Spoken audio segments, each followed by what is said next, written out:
Assalamualaikum warahmatullahi wabarakatuh. Terima kasih. Pada kesempatan kali ini kita kembali dalam mata kuliah sistem operasi untuk topik pembahasan manajemen berkas. Sebelum kita mulai pembelajaran, seperti biasa, dimanapun teman-teman berada, silakan dimulai dengan berdoa terlebih dahulu. Sebelum kita mulai pembelajarannya, saya ingin mengingatkan berikut adalah capaian pembelajaran yang harus dipenuhi dalam mata kuliah sistem operasi. Satu pembelajaran tersisa yaitu manajemen file atau berkas. Untuk selanjutnya akan digunakan istilah berkas untuk pembahasan dalam slide-slide berikutnya. Baik, untuk pada pembelajaran manajemen berkas, apa saja yang akan kita bahas? Ada 3 hal. Yang pertama adalah overview berkas, yang kedua media penyimpanan berkas, dan yang terakhir adalah manajemen berkas itu sendiri. Sebagai gambaran untuk apa saja yang akan kita pelajari dalam 3 pembahasan besar, berikut adalah uraiannya. Untuk overview berkas, kita akan membahas mulai dari definisi, jenis dan penamaan, jenis data dan struktur berkas, sampai dengan metode akses berkas. Kemudian, untuk pembahasan yang kedua, yaitu terkait media penyimpanan berkas, selain membahas apa saja media yang akan bisa digunakan, juga akan membahas tentang pengorganisasian berkas, mulai dari bagi pengguna di media penyimpanan, kemudian ada tinjauan dan implementasi direktori. Nah, untuk pembahasan yang terakhir, yaitu untuk manajemen berkas sendiri, akan kita bahas manajemen berkas dari sisi 1. Operasi pada berkas dan direktori, kemudian pengelolaan ruang kosong, pengelolaan alokasi berkas, proteksi dan bagi pakai berkas, dan juga sampai backup dan recovery. Saya mulai pembahasan dengan memberikan konsep dasar kenapa manajemen berkas itu penting. Yang pertama begini, untuk pengoperasian komputer melibatkan kode instruksi program, data input, dan data output. Nah, elemen tersebut tidak jarang dikehendaki untuk tetap ada sekalipun komputer dimatikan. Alasannya apa? Alasannya adalah logis ya, bahwa kita ingin menjalankan kembali atau melanjutkan pada kesempatan yang lain. Nah, untuk elemen yang seperti itu, informasinya harus disimpan dalam media penyimpanan yang sifatnya permanen dan non-volatile, atau biasa kita sebut dengan penyimpanan sekunder. Nah, dalam penyimpanan sekunder, data atau informasinya yang disimpan cukup banyak ataupun tidak sedikit, begitu.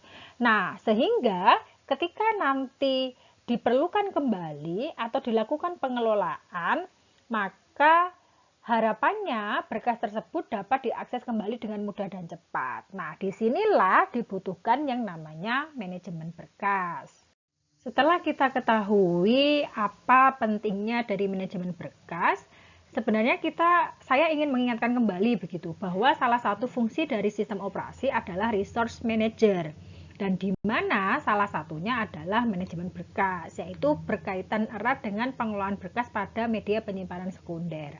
Secara umum, tugas dari manajemen berkas ada 6 hal, mulai dari pembuatan dan operasi pada berkas dan direktori, kemudian melakukan alokasi ruang disk ke berkas, mengelola ruang kosong, mengelola isi direktori, sampai juga pemulihan terhadap berkas. Tugas-tugas ini akan dijelaskan pada pembahasan manajemen berkas. Oke, kita mulai pembahasan tentang manajemen berkas dengan melakukan overview terhadap berkas itu sendiri. Apa yang akan kita bahas? Apa saja yang akan kita bahas dalam overview berkas? Ada definisi, ada jenis dan penamaan berkas, ada jenis data dan struktur berkas, dan juga metode akses berkas. Kita mulai pembahasan overview berkas dengan mencari tahu apa definisi dari berkas. Berkas sendiri didefinisikan sebagai sekumpulan informasi yang saling terkait, disimpan sebagai suatu entitas tunggal pada media penyimpanan sekunder.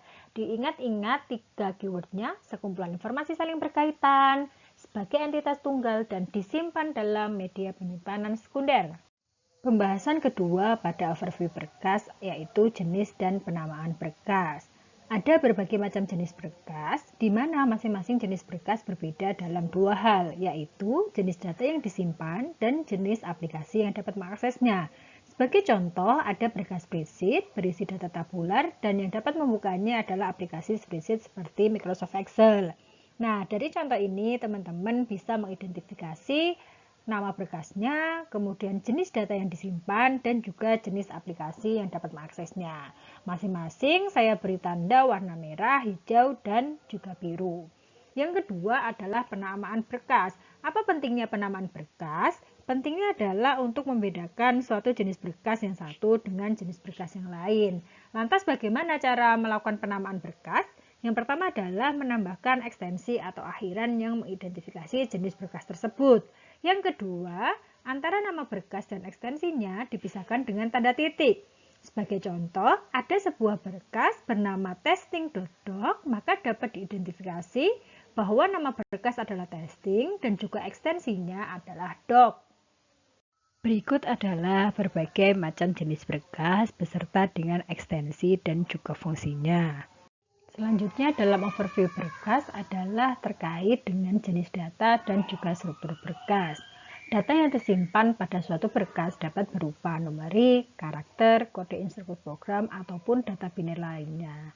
Lantas bagaimana data tersebut tersusun menjadi sebuah berkas, atau secara sederhananya adalah bagaimana struktur berkasnya?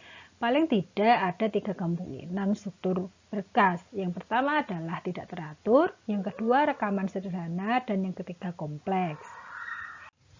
Contoh struktur berkas yang tidak teratur terjadi pada berkas yang merupakan hasil keluaran dari program yang mengeluarkan sejumlah data karakter dan bilangan secara acak. Kemudian untuk struktur berkas yang berupa rekaman sederhana, ini terjadi pada berkas yang berisi rekaman data mahasiswa yang memiliki atribut nama mahasiswa, nomor induk mahasiswa, dan juga alamat tinggalnya. Sementara untuk struktur berkas yang sifatnya kompleks, ini terjadi pada dokumen yang dihasilkan oleh Microsoft Word.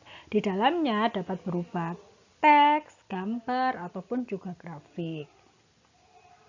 Pembahasan terakhir pada overview berkas adalah metode akses berkas. Apa itu? Yaitu metode yang menjelaskan bagaimana suatu berkas harus diakses, dibaca, ataupun ditulis. Secara garis besar terdapat 3 metode untuk melakukan akses berkas. Yang pertama sekuensial, yang kedua langsung, dan yang ketiga berindeks. Metode akses berkas yang pertama adalah sekuensial. Untuk mengakses data di posisi tertentu dalam berkas, pembacaan harus dimulai dari awal berkas sampai posisi yang dikehendaki. Sebagai contoh, ketika kita berada pada blok A atau blok 1, maka untuk mencapai pada blok 4 kita harus melewati blok 2 dan blok 3. Metode akses seperti ini terjadi di media penyimpanan tape magnetik atau kaset tape. Berbeda dengan metode akses sekuensial, pada metode ini pembacaan tidak harus dimulai dari awal berkas, melainkan dapat langsung pada posisi yang dikehendaki. Sebagai contoh, ketika kita berada pada blok 1 dan ingin mengakses pada blok 4, maka tidak perlu melewati blok 2 dan blok 3. Pada metode ini dibutuhkan media penyimpanan yang dapat mengakomodir dari hal tersebut, yaitu bisa dilakukan di cakram magnetik atau disket dan juga flash disk. Metode yang ketiga adalah metode akses berindeks. Pada pengaksesan ini maka dibutuhkan berkas khusus yang biasa disebut dengan berkas indeks, di mana fungsinya adalah untuk mengakses berkas utamanya. Pertama yang dilakukan adalah melakukan pencarian di berkas indeks, yaitu yang berisi berkas utama yang menjadi kunci pencarian atau keyword gitu. Misalkan nama orang, posisi rekaman di berkas utama. Nah, tujuannya apa dari metode ini? Tujuannya adalah untuk mencari tahu lokasi data yang dicari di berkas utama. Jika posisi rekaman sudah diketahui, maka rekaman akan dibaca dari berkas utama. Biasanya jenis data yang memakai metode akses berindeks adalah berkas basis data, yang tujuannya untuk mempermudah pencarian data di dalam berkas. Pembahasan yang kedua yakni mengenai media penyimpanan berkas. Seperti yang diketahui dari definisi berkas, maka berkas disimpan pada media penyimpanan sekunder. Contohnya apa saja? Bisa floppy disk, hard disk, cakram optik, di mana untuk unit alokasi terkecil pada berkas biasa dikenal dengan istilah blok. Ukuran setiap blok bergantung bagaimana suatu media penyimpanan diorganisasi atau diformat. Jika unit alokasinya terlalu besar, maka konsekuensinya adalah terjadi pemborosan ruang penyimpanan ketika harus menyimpan banyak berkas berukuran kecil. Sebagai contoh, seperti yang terlihat pada slide ini adalah ada suatu berkas teks yang bernama a.txt, isinya hanya berupa satu karakter A dan yang ternyata ketika disimpan ukurannya hanya 1 byte. Tetapi karena unit alokasi terkecil di media penyimpanan adalah 1 blok, maka penyimpanan berkas tersebut akan menghabiskan ruang penyimpanan minimal 1 blok yang dalam contoh ukurannya adalah 4 kilobyte.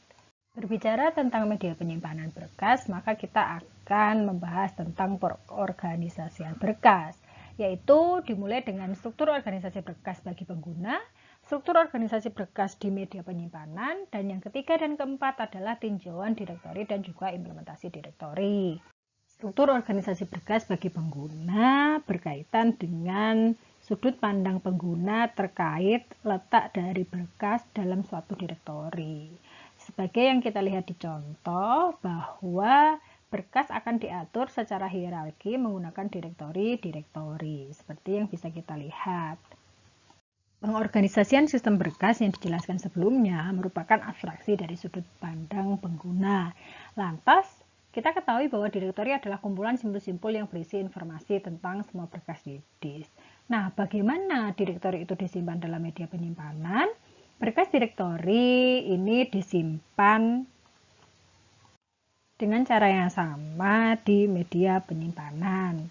Dengan kata lain, dalam penyimpanannya, direktori diperlakukan sebagai suatu berkas. Bedanya adalah berkas atau yang di sini dimaksud direktori memiliki struktur yang sangat khusus dan hanya dapat lewat rutin sistem operasi. Atribut berkas yang disimpan sebagai rekaman pada direktori antara lain ada nama, tipe, lokasi, size, protection, dan juga time, date, dan user identification. Organisasi direktori serupa dengan organisasi pada halaman daftar isi sebuah buku. Jika dalam halaman daftar isi digunakan sebagai referensi agar kita bisa menemukan dengan cepat bagian dari suatu buku, maka sama halnya dengan direktori, yaitu digunakan sebagai referensi cepat untuk mengakses berkas yang secara logika berada dalam direktori tersebut. Di samping itu, suatu media penyimpanan dimungkinkan untuk dibagi-bagi penggunaannya secara berbeda. Sebagai contoh, pada gambar A dapat dilihat ada sebuah disk yang mana kemudian dipartisi menjadi A dan B. Bagaimana partisi itu dilakukan? Pada model ini, maka disk pertama harus dipartisi terlebih dahulu atau dibagi, kemudian masing-masing partisi diformat untuk mengatur unit lokasinya. Barulah kemudian dapat digunakan untuk menyimpan berkas. Model pengorganisasian lainnya seperti yang tampak pada gambar B adalah menggabungkan sejumlah disk yang dengan ukuran kecil. Di sini contohnya ada disk 2 dan juga disk 3 digabung menjadi satu partisi tunggal, yaitu partisi C, sehingga secara logika partisi tunggal yang dihasilkan akan memiliki kapasitas penyimpanan yang lebih besar. Keberadaan direktori ditujukan untuk 3 hal. Pertama adalah efisiensi, yaitu berkaitan dengan pengaksesan berkas yang menjadi lebih cepat. Yang kedua adalah penamaan, yaitu penggunaan direktori untuk atau sebagai bagian dari nama, sehingga akan lebih bersahabat dengan user. Dan yang terakhir adalah pengelompokan. Hal ini terkait dengan di mana kumpulan berkas yang banyak dapat terorganisir berdasarkan kelompoknya dengan rapi. Direktori dapat diimplementasikan sebagai linear list maupun sebagai tabel hash. Ketika diimplementasikan sebagai linear list, maka urutan simpul didasarkan pada waktu masuknya. Mudah untuk diimplementasikan, akan tetapi menghabiskan waktu pencarian. Sementara untuk tabel hash, kelebihannya adalah mengurangi waktu pencarian berkas.